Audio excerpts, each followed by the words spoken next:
자, 이제 10시간도 남지 않았습니다. 우리 시간 내일 새벽 1시에요. 이재명 대통령이 트럼프 미국 대통령과 처음으로 대면합니다.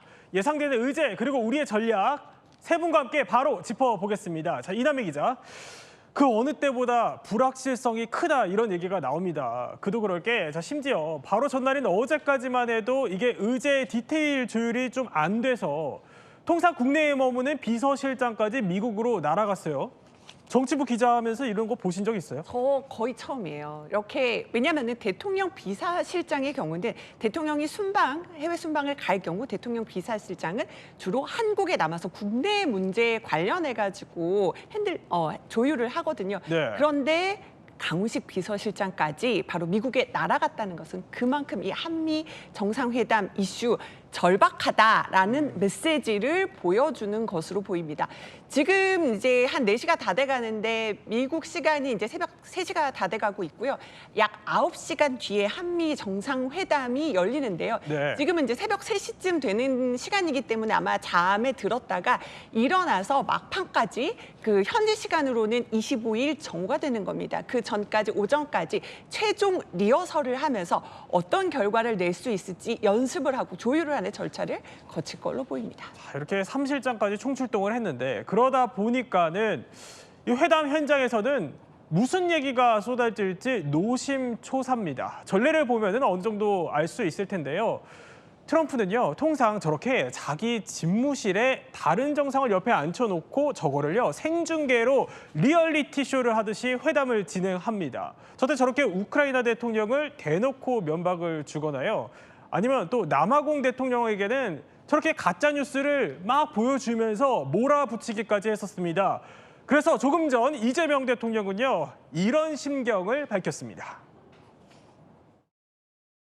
트럼프 대통령은 자신이 어떤 방식으로 협상하는지 거래의 기술을 다 써놨더라고요. 최소한 실망하게 해드리지는 않아야 된다라는 그런 책임감을 가지고 있습니다. 또 일방적으로 바꾸자고 하는 것을 저희가 쉽게 바꾸자니까 또 바꾸겠습니다 할 수는 없는 노릇 아닐까 싶습니다.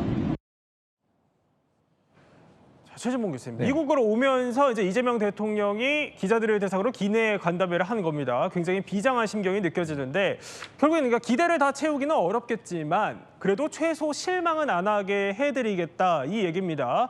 자, 이번 회담 테이블에 주요 의제로 올라올 게 결국 이 농축산물 시장 개방 문제일 텐데 이게 아무래도 국내 여론을 의식해서 그런지 굉장히 단호하게 선을 그어요.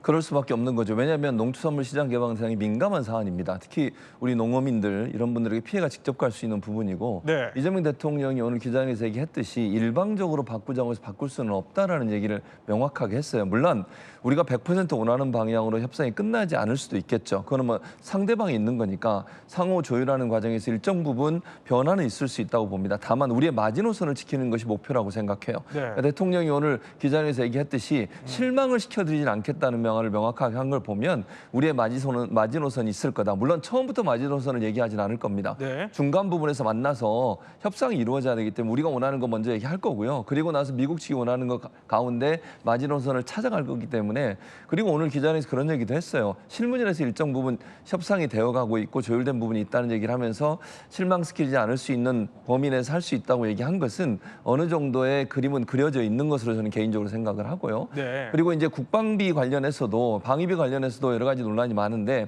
우리 입장에서 일정 부분 증액은 할 겁니다. 그러나 그 증액이라고 하는 게 너무 부담스러우면 우리 경제에 미치는 영향이 크잖아요. 예산도 있는 문제고. 그래서 이 부분도 한미가 협력해서 어떤 방향으로 갈지 하는 부분을 볼 거고 대미 투자액을 명확하게 숫자로 또는 이 문서화하자고 하는 제안이 들어온 거 아니겠습니까? 이 부분도 합의를 좀 더 큰 틀에서 할 필요가 있다는 생각이 들어요. 물론 명확하게 뭐 1원까지 다 적어서 할 수 있을 거냐 하는 문제에서 논란이 될 수 있다고 저는 봅니다. 왜냐하면 사업이란 유동성이 있고 오랫동안 사업이 진행되기 때문에 단호하게 얼마로 언제까지 하겠다고 하는 것은 좀 무리가 될 수 있다는 점을 설득하지 않을까 이런 생각이 듭니다. 자, 저희가 크게 3가지 의제로 꼽아봤고 지금 이제 농축산물 얘기를 조금 더 해보면요. 이남희 기자. 그러니까 문제는 트럼프 대통령입니다. 왜냐하면 자, 관세 협상 직후에요. 우리 정부 발표와 다르게 저렇게 본인의 트루스 소셜에 뭐라고 올렸냐면 우리나라가 농산물 완전히 개방할 거다 이렇게 적어놔서 논란이 일었었어요.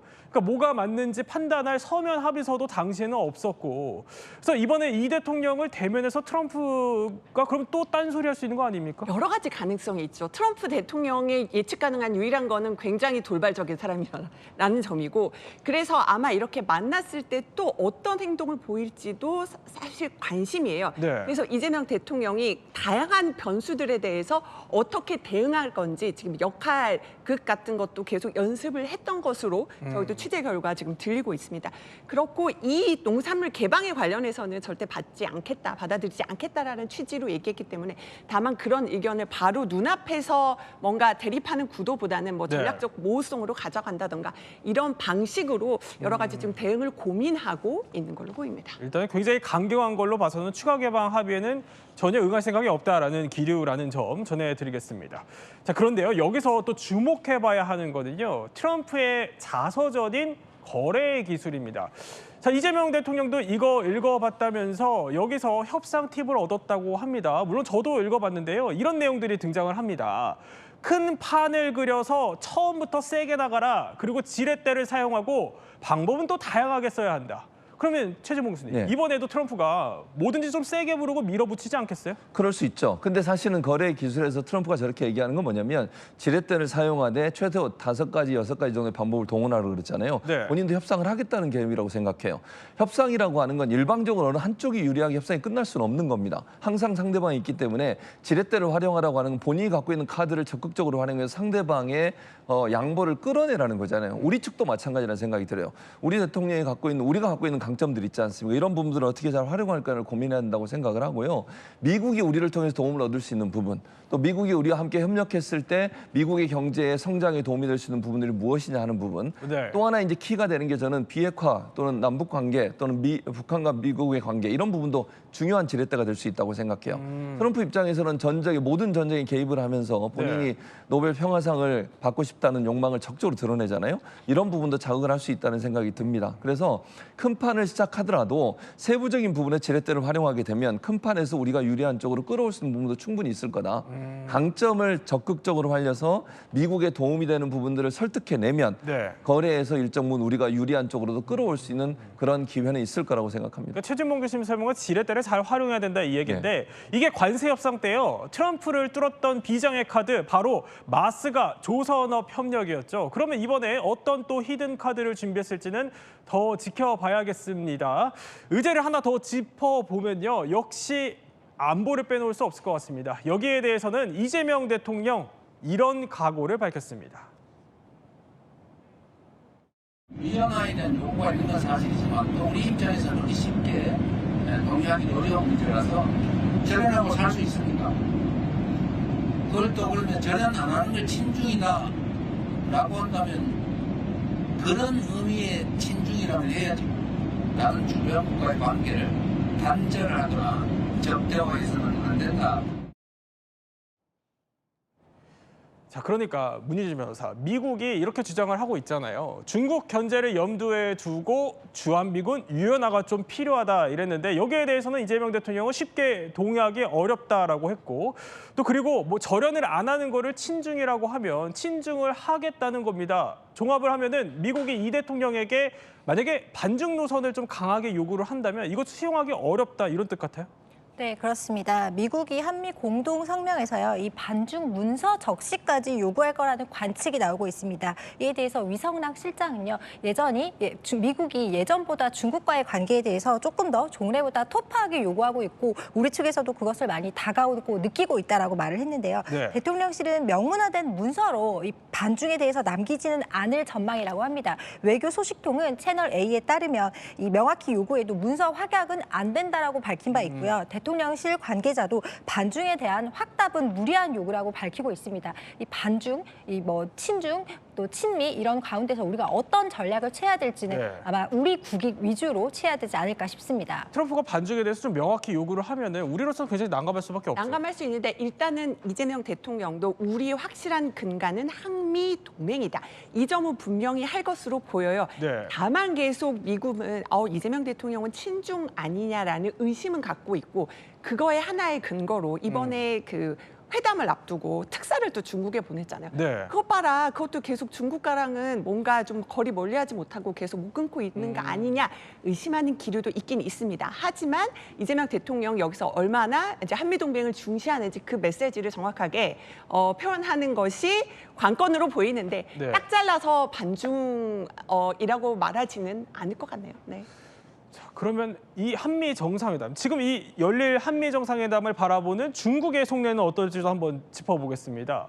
불편한 기색이 상당히 역력합니다. 자, 이남희 기자 설명했던 대로요. 조금 전에 우리 특사단이 중국으로 갔는데 시진핑 주석과의 면담이 불발됐고요. 환구시보는 한중 관계 악화의 원인은 외부 세력에 있다, 이렇게 의미심장하게 평가를 하기도 했습니다. 자, 트럼프 일기 덴마크 대사를 지낸 이 전문가 칼라센즈라는 전문가가요, 이런 얘기도 했대요.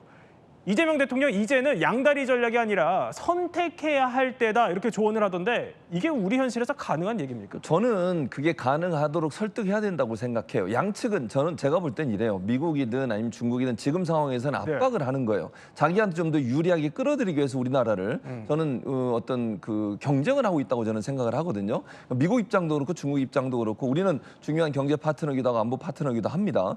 미국과의 안보 동맹, 이 동맹은 근간이 흔들리면 안 된다는 게 이재명 대통령의 설명이에요. 네. 오늘 기내 간담회에서 그런 얘기를 했어요.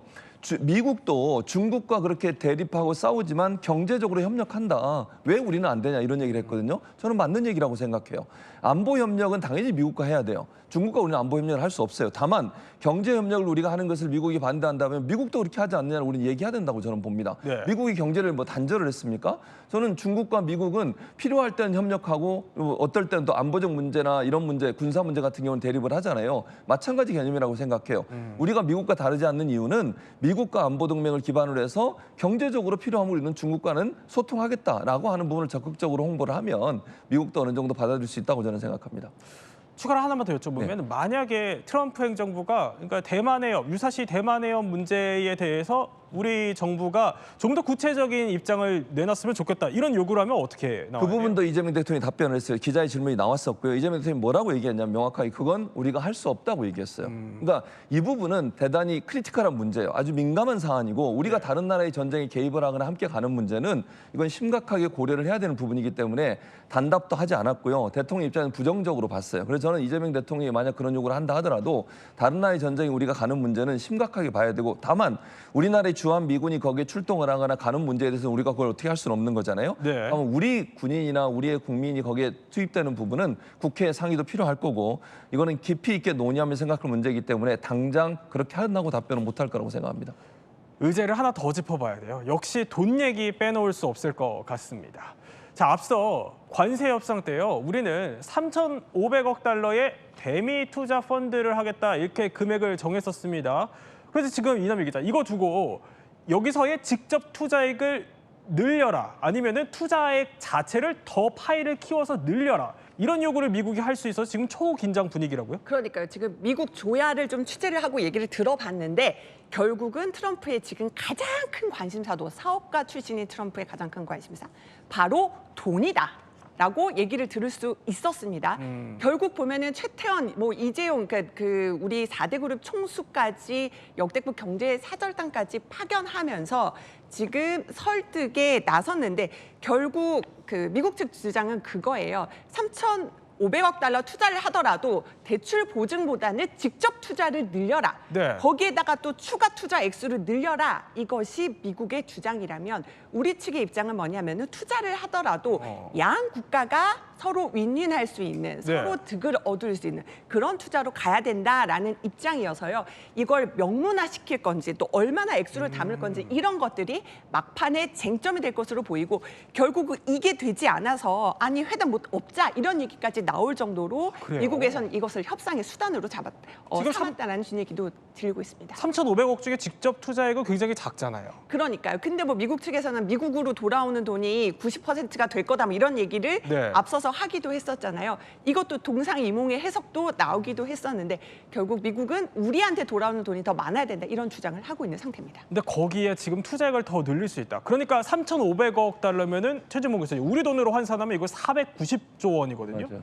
근데 이전에 관세 협상 때도 보면 트럼프가 이거 숫자 쓱쓱 지우고서는 다른 나라 저렇게 해요. 네. 저거 판넬에 지금 숫자가 그려져 있는 거를 찍찍 지우고 고치기까지 했었는데 만약에 우리 투자액도 저렇게 해서 올리라고 하면 어떻게 해요? 일단 제가 볼 때는 큰 틀에서 투자액을 올리는 것보다는 좀 명분화하라고 압박을 하지 않을까 하는 생각을 개인적으로 합니다. 지금 다른 나라도 거의 비슷한 상황, 일본이나 EU 같은 데도요. 실제적으로 투자액은 최소액이에요. 그리고 장기적 관점에서 투자를 하고 있거나 할 부분들, 예를 들면 시설 설비나 이런 부분들을 투입하는 부분은 이미 진행되는 것도 포함시켜 놨거든요. 그러니까 미국 입장에서는 이게 명확하게 들어올까 이런 의문들이 많았어요. 그리고 국내 언론뿐만 아니라 일본이나 유럽에 있는 언론들도 실제로 투자액보다는 그냥 큰 틀에서 합의가 이루어진 거라고 얘기를 했기 때문에 그걸 좀 더 명확하게 하고 싶어 할 겁니다. 미국 네. 입장에서는. 그래서 저는 우리 이제 경제사절단도 같이 가잖아요. 우리가 장기적 프로젝트로 몇 년 안에 어디에 어떤 공장을 짓고 얼마나 투자를 할지 하는 부분을 선명하게 보여줄 필요가 있다고 생각이 들어요. 물론 아까도 제가 잠깐 언급했는데 숫자로 얼마를 확실히 하겠다고 적기는 어려워요.